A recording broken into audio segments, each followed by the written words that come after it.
Thank you very much, Mr. Speaker. This, as you will know, and as the House will know, has been a week of sporting triumph. I think of the Lionesses' World Cup qualifier 1-0 against the world champions Italy, or as it were, the former world champions Italy, I should say. Rory McIlroy defending his Masters title, another great moment. Whether or not you play, watch, or even like golf, it was an extraordinary, gripping achievement.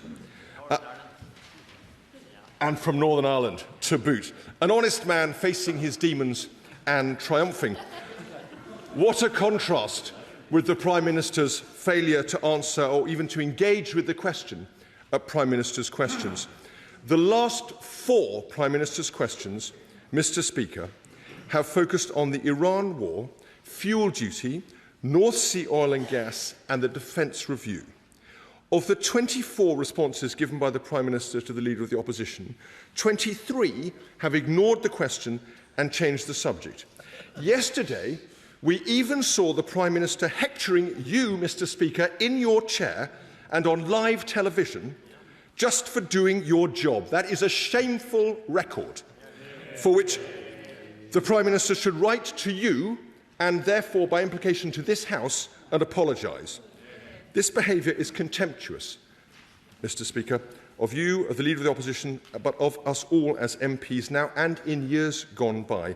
Our job, however imperfectly we may do it, is to pursue the truth on behalf of those we represent. If we give that up, then heaven help us. And it is the Prime Minister's job to answer and to hold himself accountable for those answers. No Prime Minister likes to do that, but those are the rules. If the Prime Minister doesn't like the rules, if he doesn't want to offer honest answers, if he is not up to it, then he should step back and let someone else do the job instead.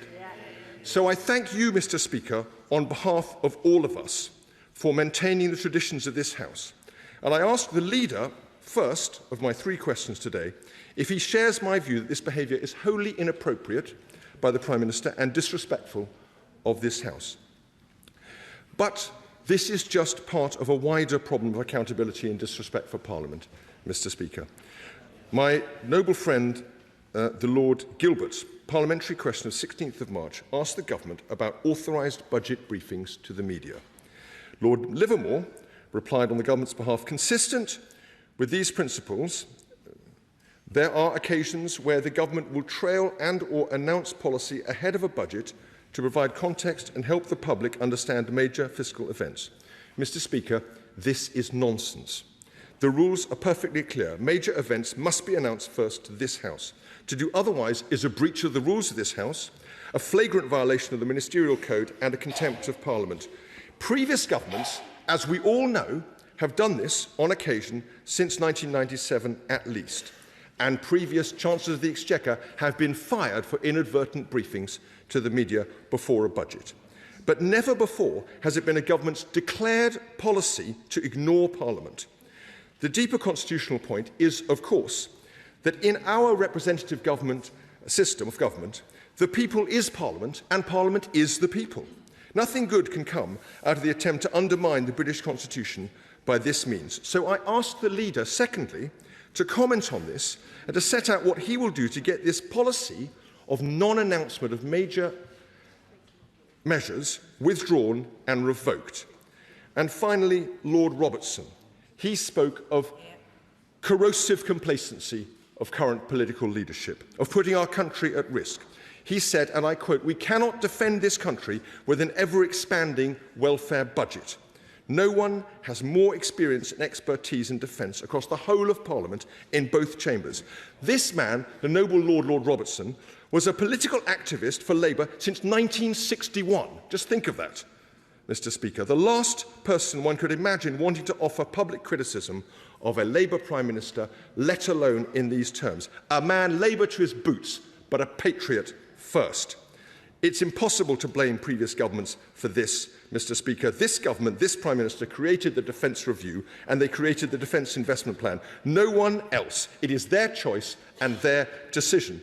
And it matters because in every constituency across this country, there are companies wanting to know what the government has decided, waiting for leadership. They need to know the numbers, they need to know the commitment, and of course our adversaries need to know that we are serious in our resolve and see the measure of that seriousness. And my great fear, perhaps it is also Lord Robertson's great fear, is that the government will never publish this document, or they will do so in a completely insubstantial and lightweight way, and that 10 months of delay will end in nothing. It will all have been a colossal waste of time and energy. So let me say, finally, Mr. Speaker, the Prime Minister on this has been utterly hopeless. He told the Liaison Committee weeks ago that the document was on his desk, yet nothing has happened.